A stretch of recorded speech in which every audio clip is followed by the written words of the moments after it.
Hello guys, I'm Ruslan Moris. Welcome to my house. Would you like to come in?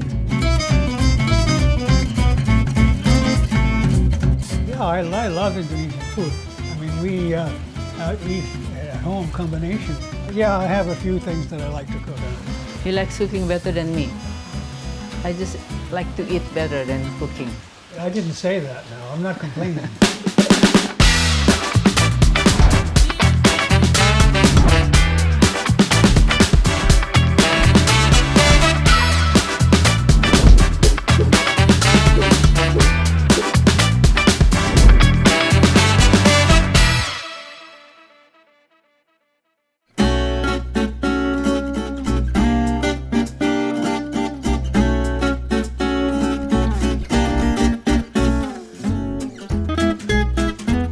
Guys, this is my wife, Rahaju.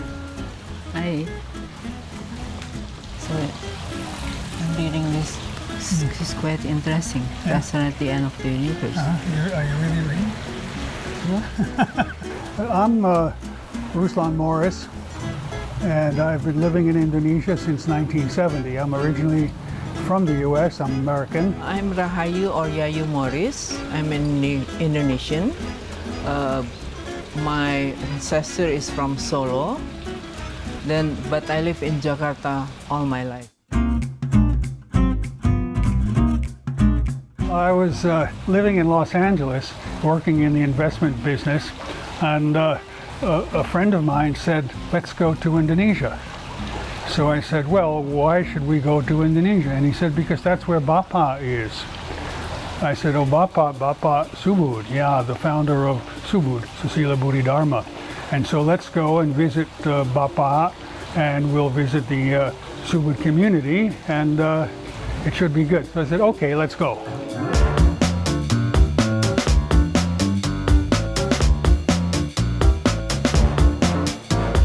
I like the Indonesian people, I like the environment, the atmosphere, and the friendliness, and let's say the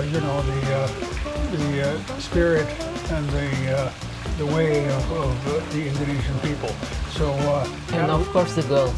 yeah, the girls, of course. So that was a big reason why I came. Thank you for reminding me about that, Ria. No, I had forgotten that. I mean, after all, after we got married, I forgot about all the other girls.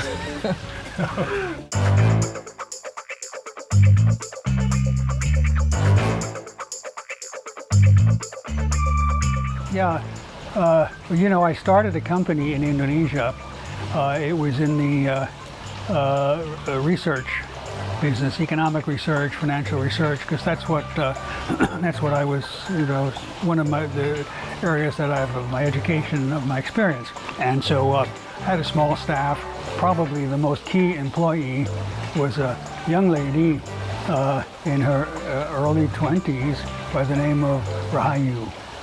Yeah, and I joined your company yeah, because of Tom Quine. yeah, joined my company and was my secretary and really ran the office. And I said to myself, "Oh, this woman is really fantastic. She'll make a good wife for somebody someday."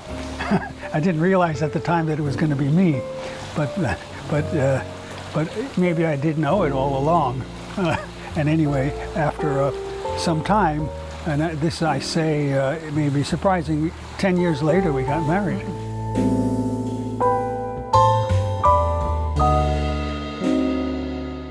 Yeah, she's very lovely and sincere, and a human touch and human feeling.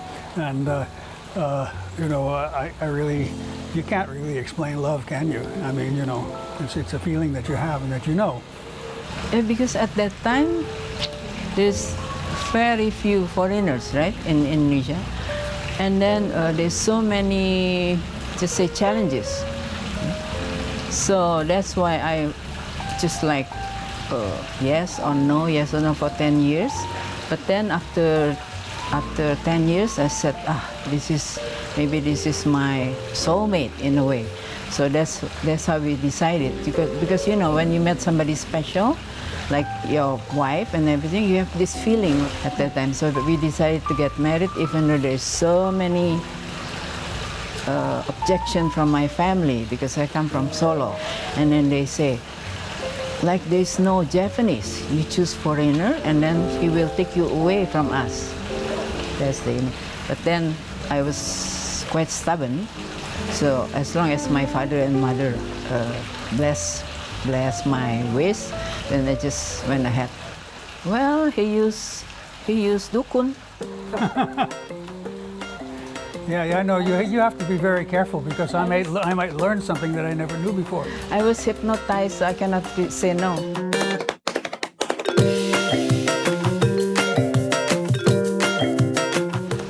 Just like other marriages, like when you're comfortable with somebody and live that long, so it's just like, okay, take the best and the worst. Yeah, I think it's mostly because I do what you tell me to do.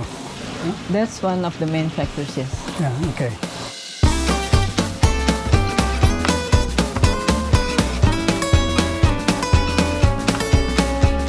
Well, yeah, I mean, I had to learn really about the Javanese sensitivities, right? And so over a period of time, I was able to adjust to this because it's different than the American sensitivities and the American way of dealing with people. So, I mean, I think we both learned. Yeah, but the main thing is that there was an overriding determination and desire to be compatible and to be harmonious with each other. So we both adjusted to some extent to each other.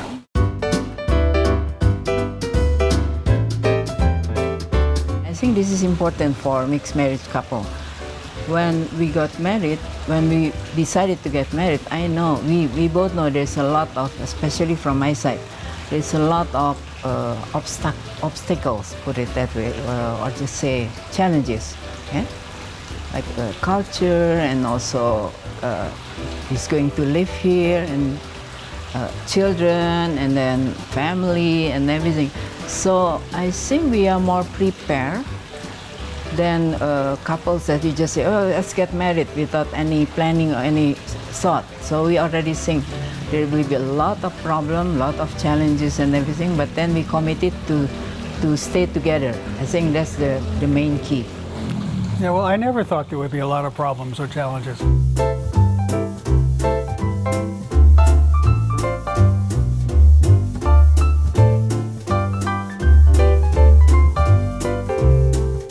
When I decided to marry to him like that, I looked at his weaknesses. Okay, can I live with that? Okay? So if I can live with that, soon the other will be less problem. Put it that way. Okay, very difficult in the beginning because he's just say whatever he said, whatever he feel. Yeah, just like example in my family. We're gathering and my mother, my family, and he said, Mommy, I don't like that. Okay. Of course, in Indonesian, saying that to parents are not really polite. Okay? So I say, okay, if it is concern my family, let me do the talking. So I said to my mother, sorry, but that's the way they are. Okay? This is always, if people said, how come he talks so directly like that? So I said, well, that's the custom. Not thinking it will hurt anybody or it will make people bad and everything. So different from Indonesia. We are too polite in a way, even though we don't want to say things, but then we still say nice things in front of him, but in our heart he said, fed up with it, something like that. The Indonesian culture is really so varied. I mean, as you know, you all know the culture. I don't have to tell you, the cultures are all different. But to a foreigner, it looks pretty much like the Indonesian culture.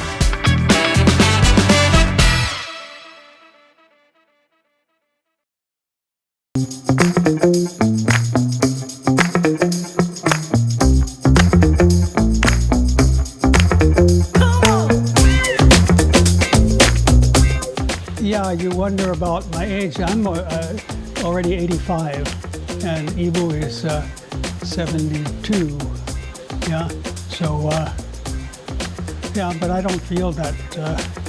Yeah, sometimes I do, but mostly I feel quite energetic. For practically my whole life, I've been running 4 or 5 times a week, and also for many years I've been lifting weights, and I continue to do that. Some people say, well, you're so old you can still lift weights. Yeah, I can, no problem.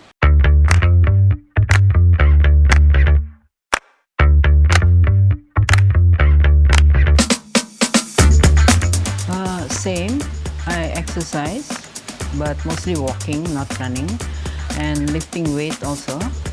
Light weight, not really heavy. That's about 2 times a week.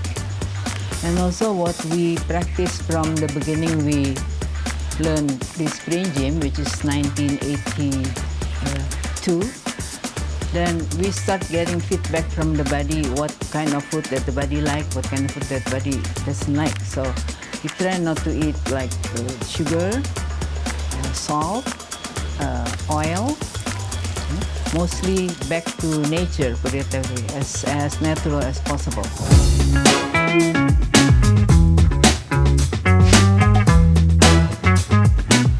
Indonesia, well, I like Jakarta, but I like Bali as well, and also Anyer, Jogja. A lot of Indonesia, there's no limit to the amount of interesting places. In fact, one of our daughters does a lot more traveling than we do, because she likes to go diving, and so we've been diving, Sulawesi. Yeah, we've been diving as well in Manado, in that area. And Bunaken. And Gunung Bromo.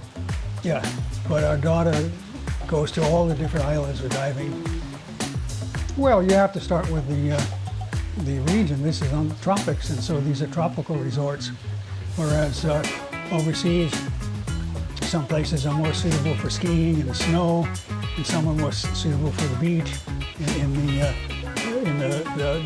hot season or the summer season. But Indonesia, it's all year round, and so that's the main difference. So the cost is a lot lower, lower in Indonesia. So people can buy a membership in Indonesia at a lower price, and then they can exchange into overseas, which if they had to pay cash would be much more expensive.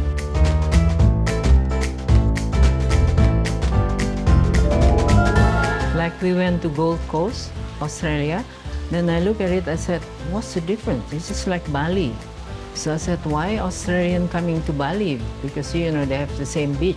They say the cost, because it's much cheaper in Indonesia than in Australia. Yeah, but also they like the Indonesian people.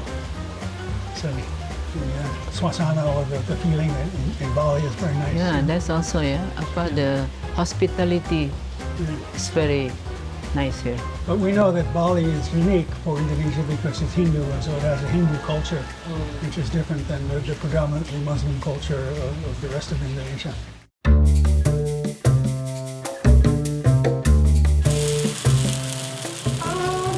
Dia sangat baik banget, seperti keluarganya sendiri aja, bukan sebagai pembantu. Makanan favorit ya kayak pizza goreng, terus suka bikin sendiri malah.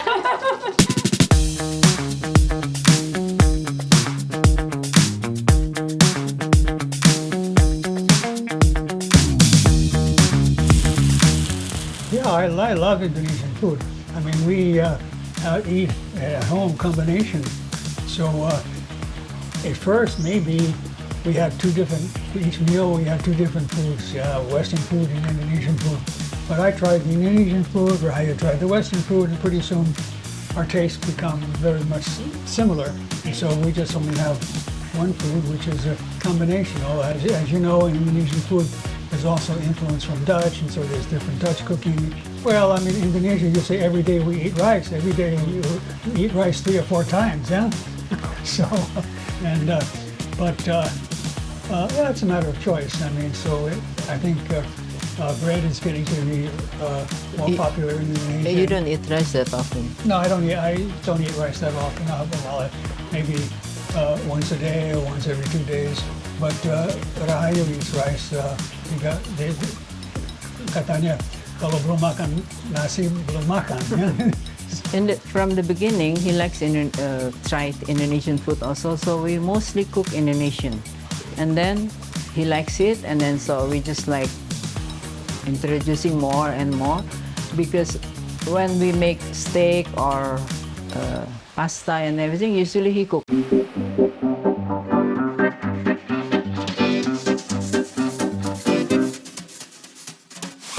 Yeah, I have a few things that I like to cook. But, He likes cooking better than me. I just like to eat better than cooking. yeah, well, see, I didn't say that now. I'm not complaining.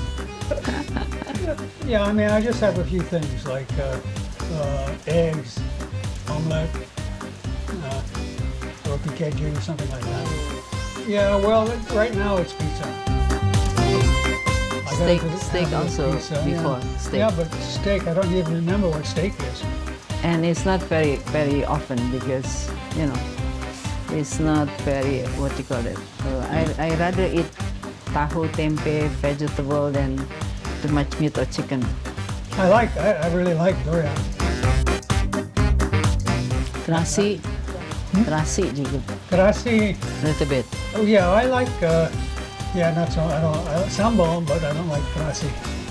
Well, as I say, I like durian, I eat sambal, cabe, but I don't really like terasi. Yeah, those are some of my favorites. Sayur asam, Yeah, gado. Jakarta quite popular, sayur asam, yeah. So, and malapan, mostly cucumber, bangkuang. Mostly, in general, Indonesian food is healthy in a way. like one of the differences that Rahaju's favorite is nasi putih, white rice, but I like the red rice or brown rice better. So this is a little different. If you Indonesian girls want to marry foreigner, please study the law first. What's the disadvantage, and also prepare to be moved to other countries.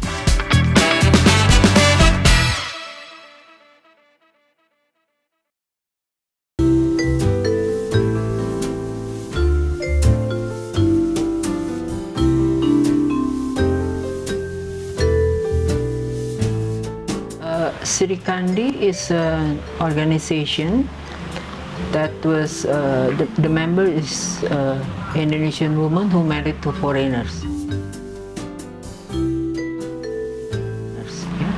We formed that in 2000 because at that time there is very few foreigners at that time, and then we have so much difficulty with the, mostly with immigration and labor, for our husband, status of our husband. And at that time we were considered, Indonesian who married to foreign, considered like an alien, put it that way. Not really lost, seems like we lost our nationality, that we don't have any right, like to own land and to support our husband. That's why we formed it. And then the purpose is to make like a place where we can share our experience, help each other, support each other, networking. At that time, there is about 7 women at that time who formed Sri Kandi. That's until now. Well, first of all, it gives me a lot of pride. I'm so really proud of my wife and her friends who do this. It started out, I mean, I didn't know they wanted to do something, so of course I don't get involved or I don't interfere. I'm just watching from the sidelines. But I see that the 2 things really, the benefits is that they have formed some kind of a group where they can influence the government for the benefit of the husbands, for one thing, but also of themselves and of the children. And so this is quite significant. But the other thing is that they have an association where they have friends and they get together and have different affairs or dinners or something like this. And so it becomes a social organization as well, which is very important.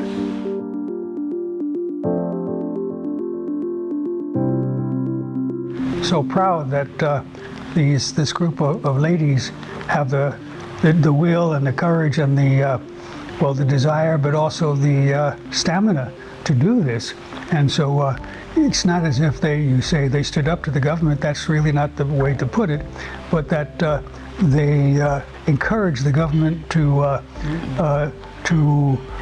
become, let's say, more sensible in the rules and regulations that apply to the mixed marriage. If you Indonesian girls want to marry foreigner, please study the law first. What's the advantage, and also prepare to be moved to other countries, because not everybody who mixed marriage living here. Some of them has to move for several reasons, but just be prepared. It's when you live in the foreign countries, and we don't allow dual, so we just like foreigner in the husband's country. The mindset that right now, before it's not like that. We when we got married, then we married for having a family. But right now, I can see also it's like a trend. And also the mindset that people say when they foreigner they be happy, they will be rich, a lot of money. It's not true. Still a lot of problem, the same as married couple everywhere. Plus, because of the different cultural, different families, different countries. So please be more selective and also know the consequences beforehand.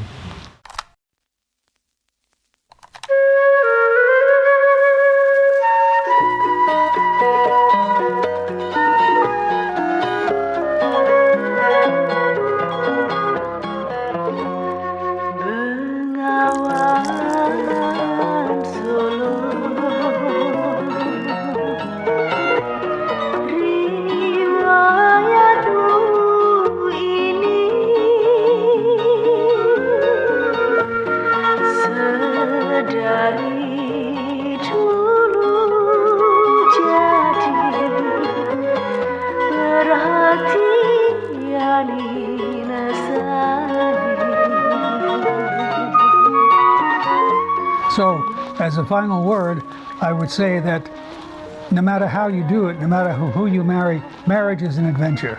You find the right person, whatever the nationality, just go for it. Get mixed.